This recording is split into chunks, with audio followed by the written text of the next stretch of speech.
Astrologer Anju Ganguly. আজকেও বাস্তু সংক্রান্ত একটি টোটকা আপনাদের বলবো।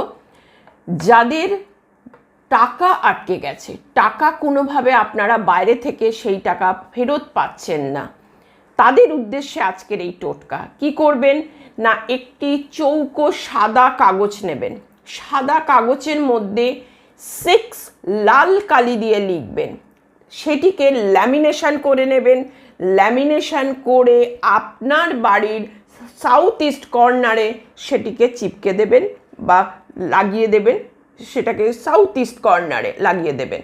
দেখুন, আপনার টাকা কিন্তু, যে আটকে যাওয়ার টাকার সমস্যা হচ্ছে, সেই টাকা কিন্তু আপনার গৃহে ঠিক ফেরত আসবেই। নমস্কার, জয় মা তারা। আর আমার চ্যানেলটিকে যদি ভালো লাগে, টোটকা যদি আপনাদের কাজে লাগে, অবশ্যই চ্যানেলটিকে সাবস্ক্রাইব করুন এবং লাইক, শেয়ার, কমেন্ট বলুন, এবং আমি আপনাদের জন্য আরও নতুন ভিডিও